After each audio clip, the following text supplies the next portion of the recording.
uma série de mensagens hoje intitulada como Fundamentos da Reforma, né? Da Reforma Protestante. E nós estamos no mês da Reforma Protestante. No dia 31 de outubro, nós vamos comemorar mais um aniversário da Reforma Protestante. Então, mês da Reforma. Na quarta-feira, nós teremos aqui um encontro, um bate-papo, um estudo sobre a Reforma Protestante. Então, esteja aqui na igreja às quartas-feiras, durante esse mês de outubro, e a gente vai estudar a respeito da Reforma Protestante. Então, o mês da Reforma. E essa série de mensagens, ela procura trabalhar os fundamentos da Reforma Protestante. E o que conhecemos como espiritualidade cristã no Brasil tem se caracterizado pela superficialidade. A espiritualidade cristã no Brasil, ela é superficial. Ela é superficial. O nosso país é tido como um país cristão. Um país que tem um grande contingente de católicos romanos e um país que tem uma das igrejas evangélicas que mais cresce no mundo.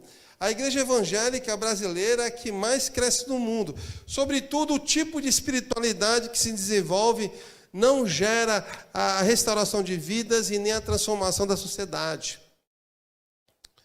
Porque se gerasse a restauração de vidas e a transformação da sociedade, nós não viveríamos num país extremamente corrupto. Um país que tem trocado a moralidade pela imoralidade. Um país que tem distorcido os valores estabelecidos não por ideologias humanas, mas pela Bíblia, pela palavra de Deus. Ou seja, a espiritualidade aqui no Brasil é superficial. E é por isso que necessitamos urgentemente de princípios sólidos que conduzam à profundidade do Evangelho. Você precisa ser conduzido ao Evangelho puro e simples. Você precisa conhecer e viver o Evangelho profundamente. É isto que Deus deseja para você. Eu não estou falando de religiosidade. Deus não quer religiosos. Deus quer pessoas que o busquem, pessoas que tenham uma espiritualidade profunda. E no final do século XV e início do século XVI, o continente europeu era caracterizado por uma espiritualidade cristã superficial também. Uma espiritualidade mística, que não gerava justiça, igualdade, mas opressão, medo, escravidão. A igreja era um instrumento de opressão na vida do indivíduo. Era um instrumento de opressão sobre muitas famílias. E é nesse contexto que acontece a Reforma Protestante, quando no dia 31 de outubro de 1517, o monge Martinho Lutero fixou nas portas da igreja de Wittenberg suas 95 teses contra o Papa e contra os abusos da igreja naquele contexto, e principalmente contra as indulgências.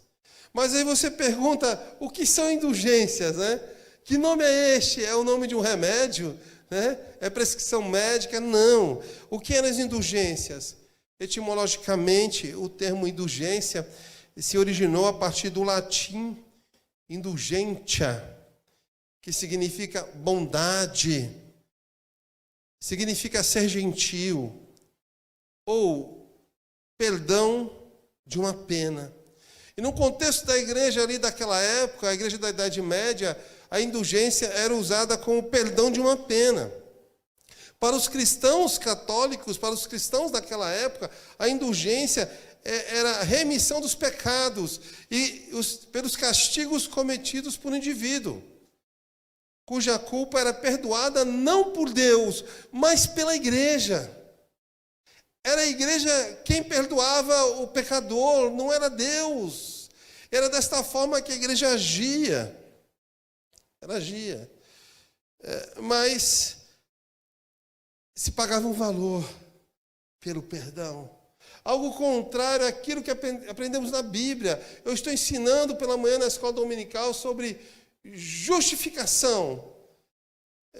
Você não precisa ser punido pelos seus pecados, porque Cristo foi punido pelos seus pecados na cruz do Calvário. Cristo já justificou você. Antes da fundação do mundo, a Trindade havia decidido justificar você.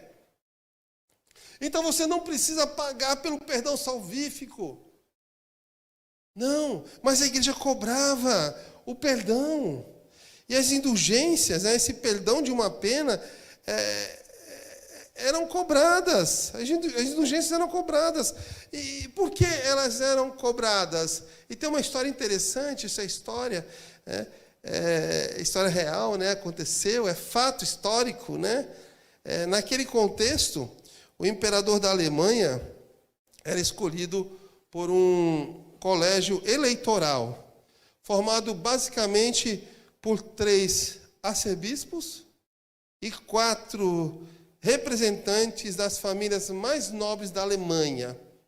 Então, eram 7 pessoas que formavam este conselho. E este conselho era quem escolhia o imperador. Este conselho era o conselho que ditava as regras. E no início do século XVI, uma das famílias que faziam parte daquele conselho, descontente por ter apenas um voto no conselho, decidiu ocupar o espaço de um arcebispo que estava vago. Estava vago o espaço de um arcebispo. E criou uma situação para nomear um dos membros de sua família. Assim eles teriam 2 votos. 2 votos. Mas havia um problema. Aquele que deveria ser nomeado, ele não tinha idade suficiente para assumir aquele cargo, para ser arcebispo. Então eles necessitavam de uma autorização papal do Papa Leão X. E o Papa, por sua vez, autorizou. Mas nada de graça. Tudo é cobrado. Ele autorizou, mas contando que essa família do novo arcebispo pagasse uma grande quantia em dinheiro para que a Basílica de São Pedro pudesse ser construída em Roma. Eles tinham que pagar por aquela vaga. Aquela vaga foi comprada. O Papa disse, olha, eu assino, eu autorizo se vocês pagarem. Mas a família disse o seguinte, olha, como que nós vamos pagar? A quantia é muito alta. Muito alta. Como essa família pagaria essa quantia? Aí o Papa, mais uma vez, ele autorizou que essa família e a igreja da Alemanha cobrassem as indulgências do povo. Então o perdão passou a ser cobrado. Começaram a cobrar o perdão. Aí entra em cena um frade, Este frade é John Tetzel, que foi responsável por sair por toda a Alemanha, por toda a vila, de vila em vila, vendendo as indulgências, vendendo o perdão divino, o perdão que Cristo obteve na cruz do Calvário. E as pessoas que pagavam as suas indulgências recebiam um certificado. Você pagava pelo perdão e recebia um certificado pelo seu perdão, como se fosse um recibo. E as indulgências representavam um modelo de opressão imposto pela igreja. Cobrava aquilo que Deus havia dado de graça ao povo. Havia até um jingle promocional, e esse frade saia cantando o seguinte: logo quando a moeda lançada na caixa ecoa, uma alma do purgatório para o céu voa.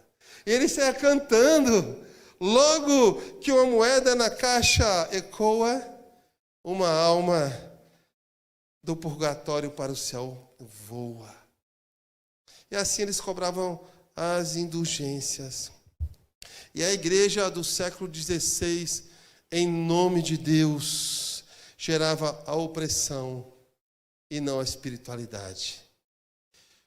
Hoje, as igrejas do século XXI são tão opressoras, eu estou falando de igreja evangélica agora, são tão opressoras e superficiais quanto as igrejas da Idade Média. E é comum nós vermos isto, as pessoas cobrando por aquilo que Deus deu de graça, que foi a salvação, cobrando pela cura. Deus cura de graça. Vocês veem Jesus curando alguém no Novo Testamento e cobrando pela cura? Não! A igreja evangélica brasileira é tão opressora como a igreja católica romana da Idade Média. Em muitas igrejas, a fé e o dinheiro caminham de mãos dadas. Eu não tenho dificuldade de falar sobre dízimos e ofertas na igreja, não. Porque o dízimo é bíblico, a oferta é bíblica. A igreja, sim, depende mesmo dos dízimos, da fidelidade do povo. E também das ofertas generosas. Mas eu não posso impor isto à igreja como uma barganha, como uma troca, por uma bênção a ser alcançada. Não, isso não é de Deus. Fuja dessas filosofias mundanas. Não. Dízimo é fidelidade, é compromisso, oferta é generosidade. E você não é obrigado a devolver o seu dízimo, não. Você não vai ser amaldiçoado se você não devolver o seu dízimo. A única coisa que vai acontecer é que você não vai ter o privilégio de contribuir com a casa do Senhor. Mas a igreja do século XVI pregava o contrário. E as igrejas do século XXI, muitas igrejas pregam o contrário disto.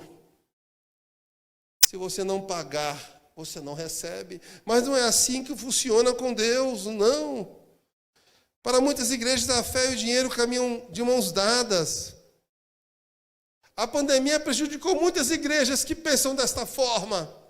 Como nós vamos, arrecadar, que só pensam em arrecadação, porque pelo fato das igrejas estarem fechadas. E houve uma grande preocupação das igrejas estarem fechadas, mas não por causa da espiritualidade dos membros, não. É por causa do dinheiro que não estava sendo arrecadado. Vamos falar a verdade aqui. E se tiverem que me perseguir por causa dessa verdade, que me persigam. E nós sabemos que na realidade foi isso que aconteceu. Porque as igrejas que pregam o evangelho, que se preocupam com a espiritualidade, elas confiam na providência do Todo-Poderoso. Se no passado a igreja vendia o perdão para a eternidade, hoje as igrejas vendem a prosperidade para a história. A teologia da prosperidade é uma maldição na igreja evangélica. Essa é a ideia de que você tem que pagar para receber. Isso é diabólico, isso não vem de Deus. Não vem de Deus. Quem prega desta forma está pregando uma inverdade.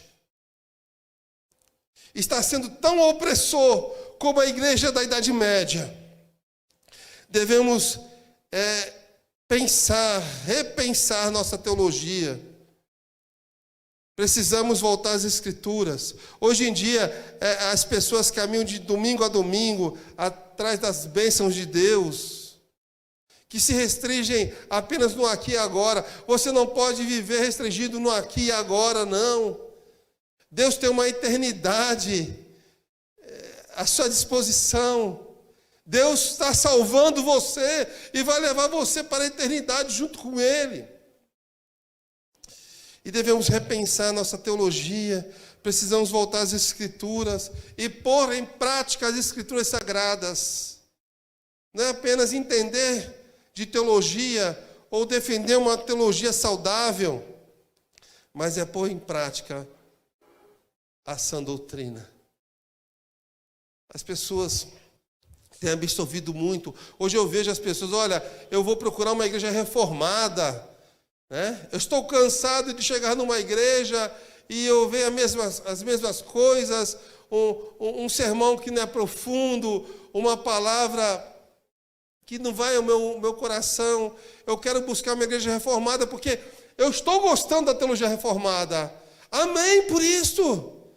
Mas não é apenas gostar da teologia reformada, é praticar a teologia reformada, é pôr em prática o que a palavra de Deus diz. E a reforma protestante foi um divisor de águas na vida da igreja e na história. Foi um divisor de águas. Foi um fenômeno que incluiu fatores políticos, sociais e intelectuais.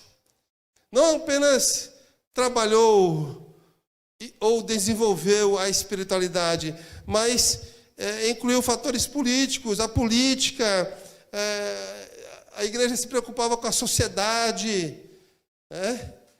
E com o aspecto intelectual. E o elemento principal para a busca deste novo entendimento sobre a relação entre Deus e a humanidade está sob 5 princípios que nós vamos trabalhar nesses 5 domingos. Eu estou só na introdução. 5 princípios que iremos trabalhar nesses 5 domingos. Sola Escritura,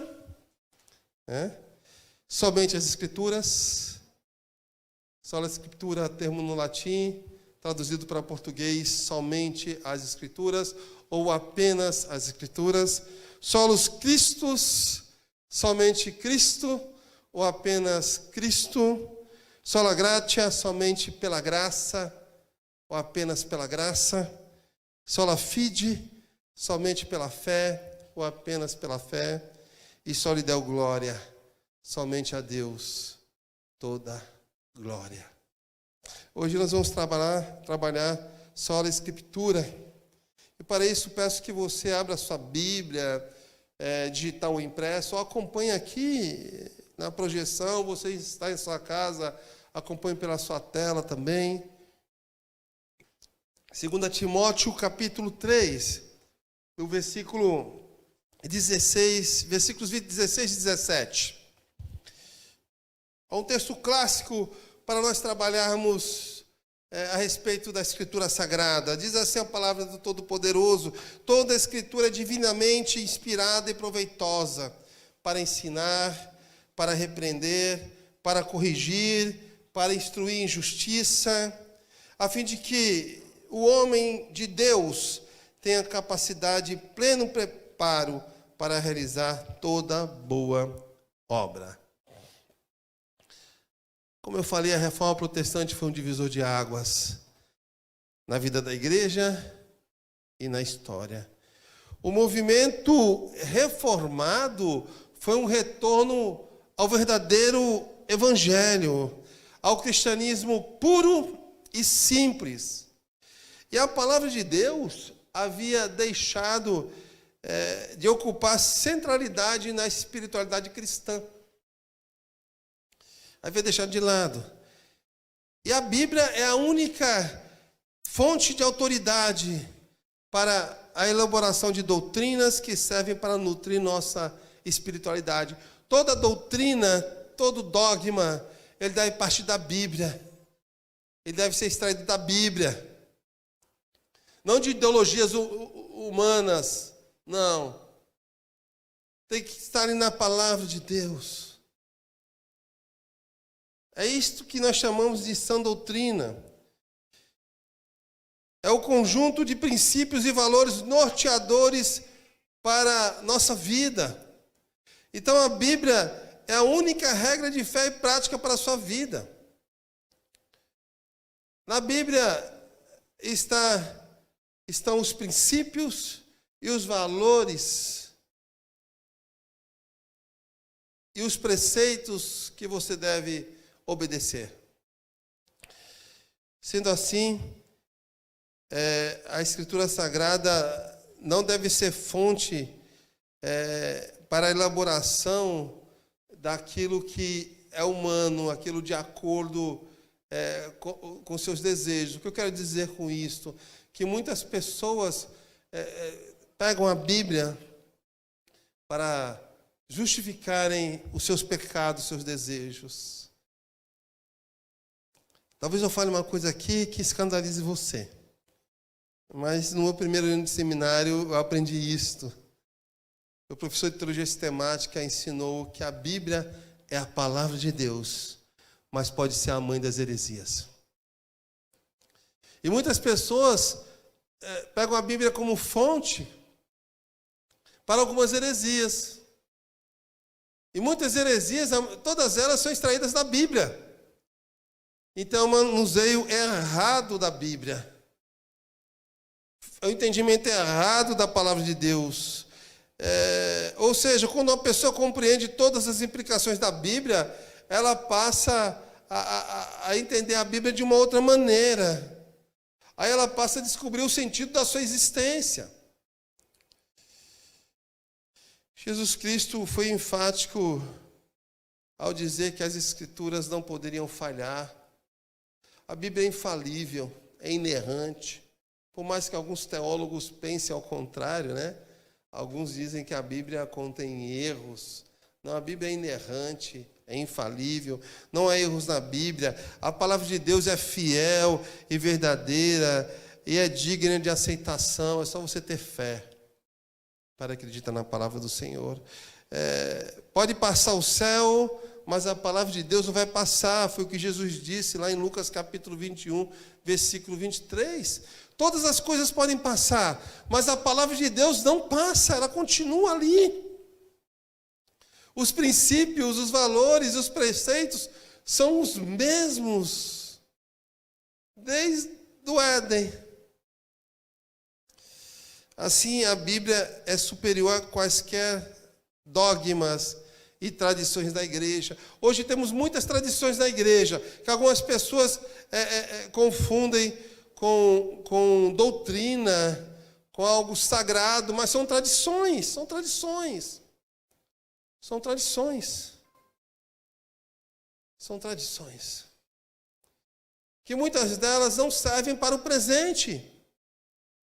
E deixar de tê-las não fere em nenhum momento as Sagradas Escrituras.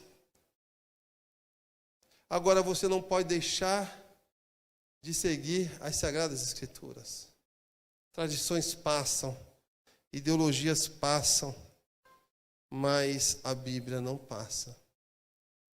Você tem que ter a sua vida estabelecida na palavra de Deus. Então você tem que saber, você tem que ter discernimento, o que fere a palavra e o que não fere. O que é tradição humana que pode ser modificada e o que não é tradição humana. É igual a história do gato, né? Eu já contei aqui a história do gato, do monge que tinha um gato, né? Então o monge gostava de meditar todos os dias. Aí certo dia apareceu um gatinho e ele começava a meditar e o gato começava a miar, né? Então quando ele ia meditar, o gato miava. E o gato começou a atrapalhar o monge. Aí ele teve uma ideia. Se ele está miando, ele está com fome. Então, a partir daquele momento, ele começou a meditar, e na sua meditação levava um pratinho com leite. Enquanto ele meditava, o gato tomava seu leitinho e não miava. Passaram-se os anos, se tornou algo rotineiro para aquele monge, e os outros monges observavam aquele guru, aquele monge superior. Toda vez que ele meditava, ele levava o pratinho com leite e dava para o gato. O monge morreu. Aí surgiu um outro monge. Aí já falaram para o outro monge, aqui funciona assim, você vai meditar, mas traga o pratinho, o leite. Para quê? Para dar para o gato. E o outro monge começou a fazer o mesmo. Passou um tempo, o gato morreu. Mas cadê o gato? Como que eu vou colocar o pratinho com leite, sendo que o gato morreu? Olha, você vai ter que arrumar um gato. Então o tempo foi passando, né? Aquele ajuste, aquela ideia que aquele monge teve se tornou tradição. Então funcionava daquele jeito, olha, você é monge, você tem que ir meditar, levar o pratinho, levar o leite e levar o gato. E acontece na igreja. Algumas tradições já serviram no passado e a gente nem sabe o porquê de tais tradições. E nós confundimos com a doutrina bíblica. Tradições mudam. Não tem problema de você mudar ou contemporaneizar. Agora a palavra de Deus não muda. Ela nunca passa. Ela sempre é a mesma. Ela sempre é a mesma. Em primeiro lugar, quando a gente lê esses 2 versículos, nós aprendemos o seguinte, que a Bíblia, ela é um instrumento divino. Observe o texto, toda a Escritura é divinamente inspirada. A palavra inspirada por Deus, no grego, trata-se de uma única palavra composta por 2 outras palavras. Theos, que significa Deus, e pneu, que significa respirar. Inspirada por Deus. A princípio, parece que o termo não tem nada a ver com inspiração, mas com expiração. Pois literalmente significa o sopro de Deus. Pneu é a palavra que nós usamos para a doutrina do Espírito Santo, pneumatologia, né? É a ideia lá de Gênesis, quando Deus soprou o Espírito, o soprar. Não devemos pensar na Bíblia como já existente quando Deus soprou nela, mas como ela foi trazida à existência pelo sopro de Deus. Então, Deus trouxe a Bíblia, Deus trouxe a palavra, Deus trouxe a existência da palavra através do seu sopro, do Espírito Santo. Então, a Bíblia é divinamente inspirada. Inspirada por Deus, pelo Espírito Santo. E é por isso que ela é a palavra de Deus. E você não pode deixar de entendê-la como palavra de Deus. A Bíblia não é qualquer livro, sabe, que você lê. Ela é a palavra de Deus. Se eu pregar aqui o mesmo sermão, todos os domingos, com o mesmo texto bíblico ali, você vai entender todos os domingos de uma maneira diferente. Aí que está a diferença da Bíblia. É a palavra do Senhor. Existem 2 formas de você se comunicar com Deus. Uma é através da oração. Quando você fala com Deus, você ora em nome de Jesus. E a outra forma é quando Deus se comunica com você, e Deus se comunica com você somente por meio da sua palavra, por meio da Bíblia. Se você não lê a Bíblia, você não vai ouvir a voz de Deus. Ponto. Assim que funciona. Aí, pastor, não ouço a voz de Deus. Você lê a Bíblia? Aí, pastor, não ouço a voz de Deus. Você vai ao culto, ouvir a pregação, porque Deus fala através do pastor que ensina a Bíblia. Por isso que nesse púlpito aqui, enquanto for pastor, aqui só vai ser ensinada a palavra de Deus. Porque é Deus falando com o povo. Mas se você não vai na igreja, se você não lê a Bíblia na sua casa, como você quer que Deus fale com você? Então comece a olhar para a Bíblia como a palavra de Deus, como Deus querendo falar com você. Comece a notar aqueles que gostam de escrever, né? Quando o pastor prega, comece a pegar um texto bíblico e memorizar. Eu garanto que vai ter um momento da sua vida que você vai precisar ouvir a voz de alguém e Deus vai falar com você. Sabe por quê? Porque quando os discípulos estavam preocupados quando Jesus decide dividi-los de dois em dois, separá-los de dois em dois, para eles pregarem o Evangelho, e eles dizem assim para Jesus: Jesus, o que nós vamos falar? Aí Jesus diz assim: olha, não se preocupem, porque o Espírito Santo vai fazer com que vocês se lembrem daquilo que eu ensinei. E é assim a vida cristã. Quanto mais você lê a Bíblia, quanto mais você vai na igreja, mais você enche a sua mente das coisas de Deus, e quando você precisar, Deus vai falar contigo. É um texto bíblico que você vai lembrar, é uma palavra que você vai recordar. Então a Bíblia é divinamente inspirada por Deus, é um instrumento divino. Divino. Em segundo lugar, a Bíblia é um instrumento pedagógico. O texto diz: proveitosa para ensinar. E a Bíblia é pedagógica. A Escritura Sagrada tem autoridade divina para ensinar e doutrinar. O ensino, a doutrina tem que acontecer a partir da palavra, a partir da pregação.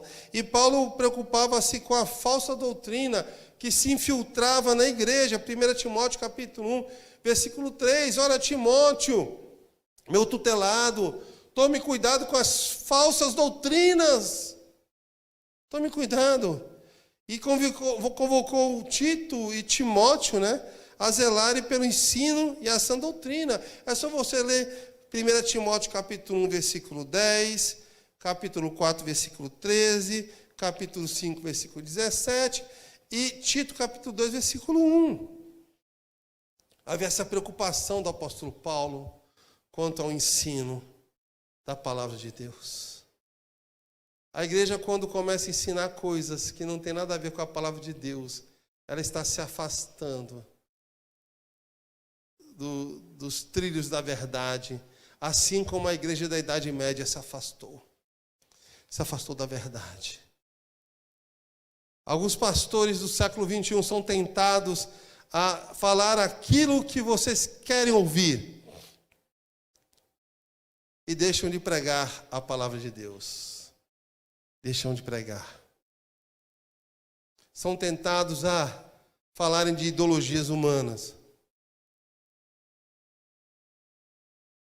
Porque a Bíblia está ultrapassada. A Bíblia não está ultrapassada. A palavra de Deus não está ultrapassada. E havia essa preocupação quanto ao ensino. E a Igreja Presbiteriana do Brasil é uma igreja muito interessante. É uma igreja que prioriza pelo ensino bíblico. Se você não tem o hábito de estar na escola dominical, venha para a escola dominical para você aprender, estudar. Hoje foi tão bom. Falamos sobre justificação. Estava bonita a escola dominical. A igreja presbiteriana é uma igreja que se preocupa em pregar a palavra com profundidade. Pelo menos eu, como pastor, eu procuro fazer desta forma. O que interessa para nós é que você entenda a palavra de Deus. Nem que para isso, após o culto, pastor, me explique o que o senhor quis dizer com aquilo. Eu vou ter todo o carinho, toda a alegria de conversar com você e explicar a você. A Bíblia é um instrumento pedagógico. Ela ensina. Ela ensina você a ter uma vida que não somente agrade a Deus, mas uma vida que venha cooperar com a sociedade. A Bíblia ensina você a lidar com várias situações. Ela é um instrumento pedagógico. Em terceiro lugar, a Bíblia é um instrumento transformador. O texto segue dizendo: para repreender, para corrigir e instruir em justiça. A palavra grega aqui, para repreensão, significa a verificação pela qual algo é provado ou testado. Este é o significado da palavra repressão. Verificação de algo que é provado e testado. é a repreensão. Em Mateus capítulo 18, versículo 15, e 1 Timóteo capítulo 5, versículo 20, esse termo é usado. Procure o seu irmão, se ele pecar contra ti, e repreenda-o. Ou seja, através da repreensão, o seu irmão vai ser provado e testado. Mas não somente o nosso pecado é confrontado com as repreensões da Bíblia. O texto continua com a palavra correção e justiça, que significa restauração ao estado correto que se resulta numa vida de santificação. Então a Bíblia, ela é um instrumento transformador que repreende, corrige e instrui em justiça. E hoje as pessoas não gostam de serem confrontadas. Eu estava conversando com um pai de um adolescente essa semana, preocupado, com todas essas questões que envolvem aí esse mundo virtual. Ele falou algo interessantíssimo. Ele falou o seguinte: olha, pastor, eu li uma reportagem que dizia mais ou menos assim, que as nossas crianças hoje, os bebês, eles irão crescer não acostumados com o confronto.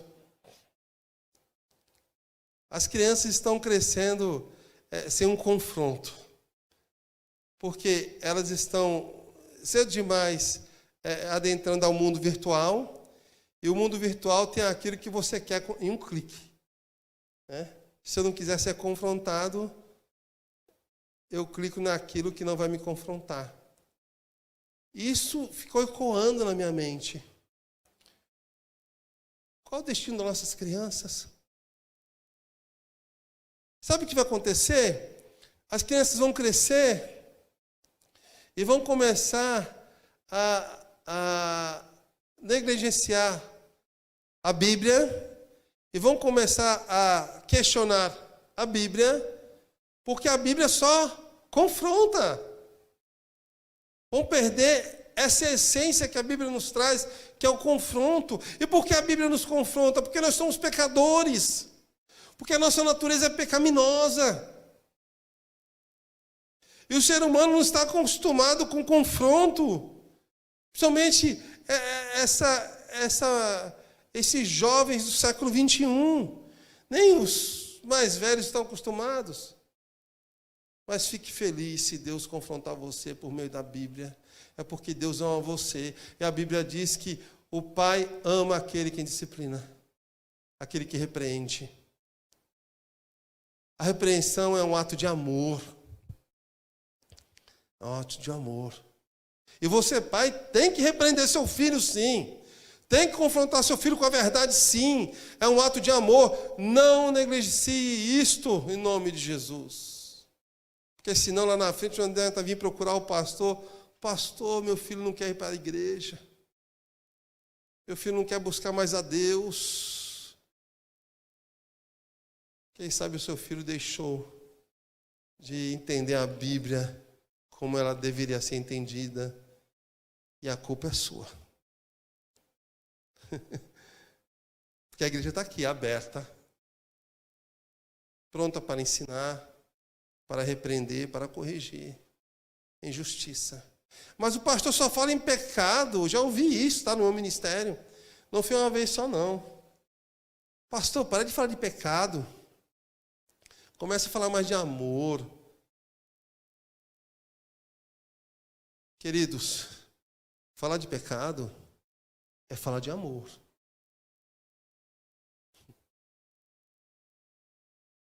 Confrontar vocês com a palavra é um ato de amor. É amar. E aquele que ama se preocupa com a pessoa amada e repreende a pessoa amada. Agora, aquele que não ama não está nem aí com você. Você pode fazer o que você quiser, ela está lá. Faça. Ela não se preocupa com você. E Jesus se preocupa com você. É por isso que a Bíblia é um instrumento transformador para repreender, para corrigir, instruir em justiça. Deus quer transformar a sua vida, o seu caráter, por meio da Bíblia, por meio da palavra. Se repreensão enfatiza o aspecto negativo da obra pastoral, a correção enfatiza o lado positivo. Então, para corrigir, é preciso repreender.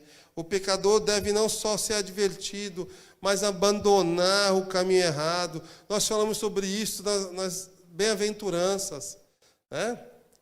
Quando você tem que buscar a justiça de Deus, né? Bem-aventurados que têm fome e sede de justiça.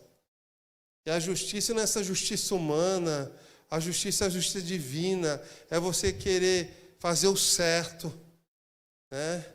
Agir corretamente.